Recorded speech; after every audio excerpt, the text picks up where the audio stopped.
nyine bikunda nyine icyamamare nyine mwese muba muri ibyamamare bikunda n'icyamamare muri ibyamamare ariko biterwa n'imyumvire y'abantu urugero nko kuri side yanjye nta kintu twavuga na tutarakora ubukwe ariko nahisemo bajya kugonganisha na Bogari ubona biterwa n'iki cyangwa nahisemo baragukunda nuko aba akeneye gucuruza akeneye gucuruza wenda ku rukundo rwawe na Bogari wifuza noneho kitigeze kibaho ku byabaye imbere ntabwo muzigera mubona dushwana k'ikintu gihari Bogari ubona ari umuntu ushobotse ku buryo mutazashwana wenda wozihangana ndamuzi arashobotse kuri njye kubera ko umuzi arashobotse kereka ku undi muntu nawe utamuzi Yes, we are back again with Loxa. Ariko hari boro wagiye kuvuga bayita gute? Ngo iclack bayita gute mwana boyingi ndashaka ni clack it nyine. Clack it ubundi means what? Bisobanuye iki biba bishaka? Abantu bose bagomba kuba babizi like clacking umuntu nko kumutera motivation, kumubwira courage ya ni nka courage. Okay, wenda abantu babimenye byabaye ikibazo cyanze twari turi byabaye yuko tuza dukomereza hanze ariko Roxana nashaka wenda umbwire abantu banagire inspiration bayigukuyeho abakobwa kugira batwike ni ngombwa bakundane n'abantu bazwi cyangwa ntago gukundana n'abantu bazwi si ngombwa kuko akenshi hari n'igihe abantu bitabahira ngenza muri content naho naje gukundana naje gukora content so nyine ntabwo kugira ngo getting ibintu byiza ari uko ubanza kugera kuri ibyo bintu byiza papa bari ushobora guhera hasi ukazamuka ushobora no guhera hagati ukazamuka nyine ntabwo n'umuntu w'umusitari uza kuvanguje ngo gukundana nawe kugira ngo uzamuke uri guprayinga na hati yawe first ikindi kintu urimo urakora ntabwo abantu bazigera bakumenya nk'uwo wumva ushaka kuba we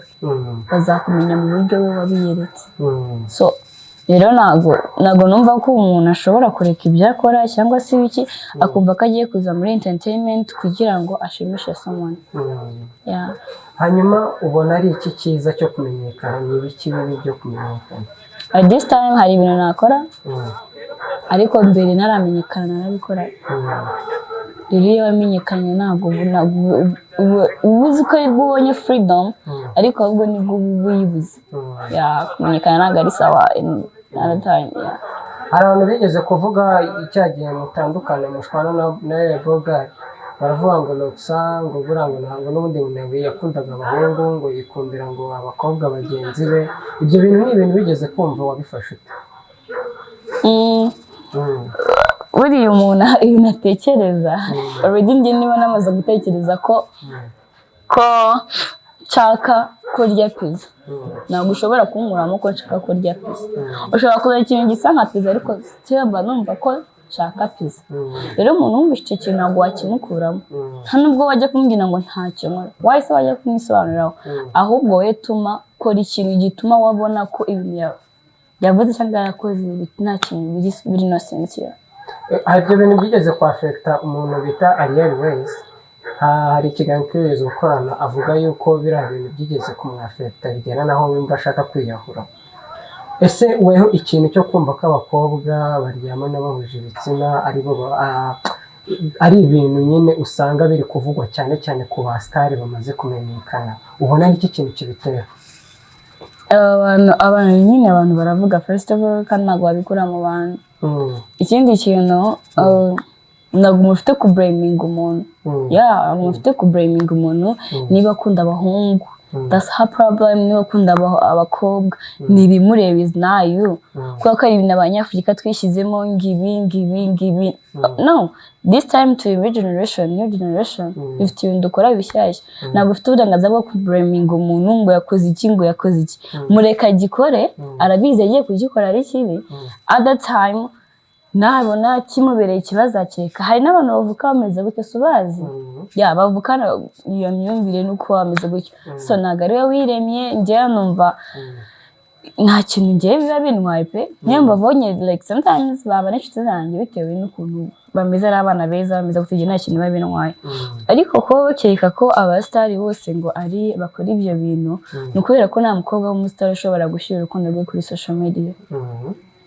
urukundo rw'abana ntabwo bashyira kuri social media ariko the end of time nta musitari hari umusitari mu Rwanda urabona byarangiye adakoze ubukwe cyangwa yikundana n'aba bakobwa okay wenda ntawe twabonye ariko umuntu nka Shadibu ni umuntu wamenyekanye cyane amenyekanye akundana na Meddy Saleh ngira ngo uramuzi banabyaranye abana babiri ariko nyuma baje ku breaking up barangije usanga Nuza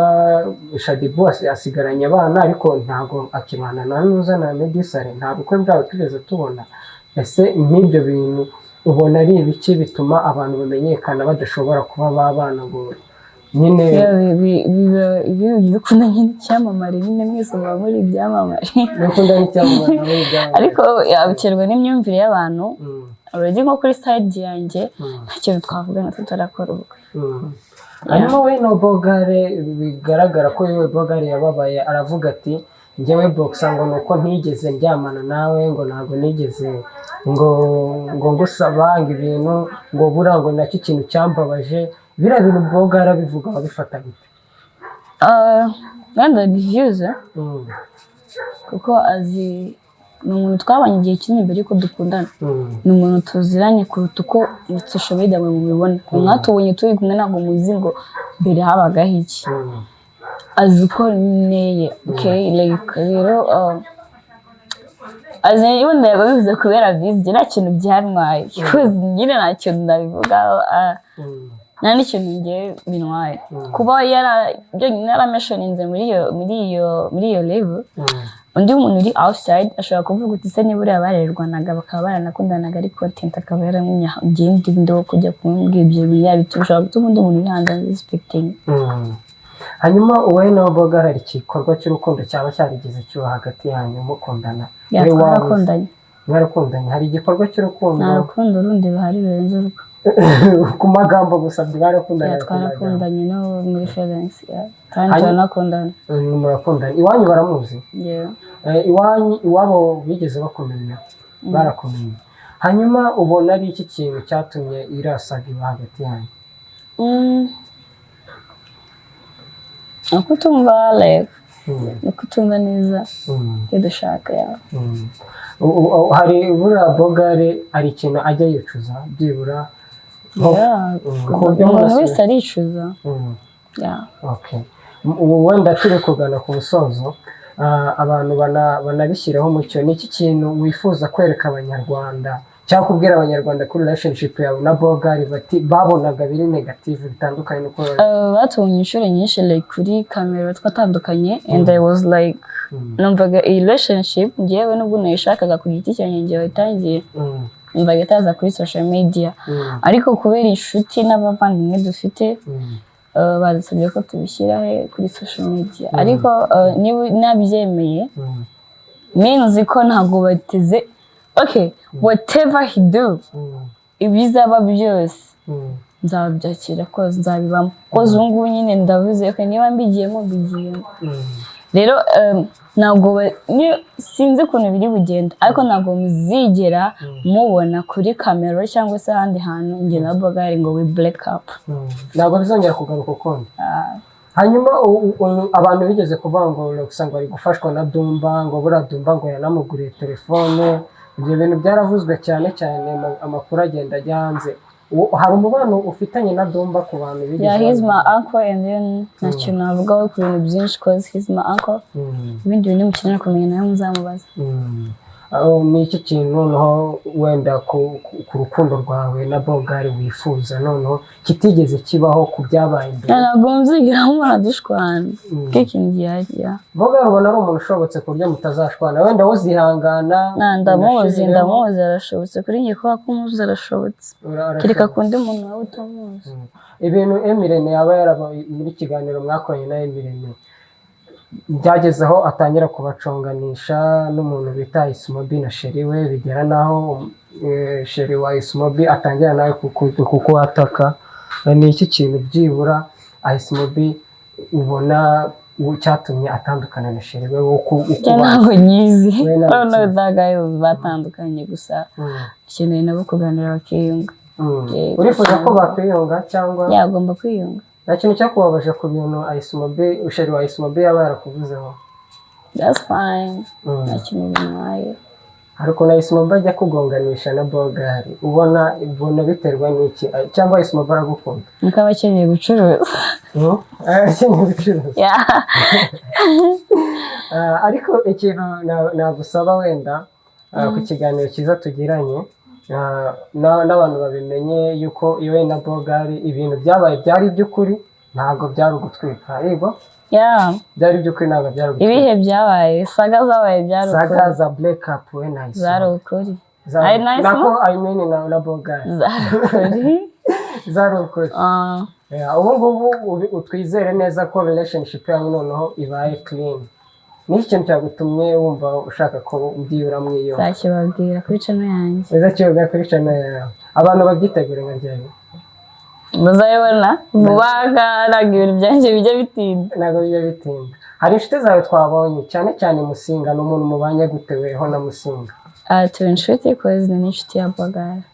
Turi inshuti ariko ntabwo biri close cyane ariko turi inshuti. Ntabwo Musinga ari umuntu ujya ukugora? Oya. Ese girlfriend wanuza wa Musinga uramuzi? Yeah. Uramuzi? Ubona ari cyo kintu gituma watamuzana kuri social media? Nzabimubaza. So guys, this is Trista TV show, ikiganiro tugiranye na Roxa ku buryo asubiranye nayo Bogari mu kiganiro cyiza, ariko ndifuza ko tuzanajya hari ikiganiro ngira cy'imyidagaduro kuri Godrich. Nifuza ko we na Bogari mushobora kuzaza byibura n'abantu badakoresha social media bareba ibiganiro live, byibura bigeze bagufasha ukundi kuntu muze mushyiraho umucyo bizakunda. Nashyo subaza. Bisaba thank you. Thank you.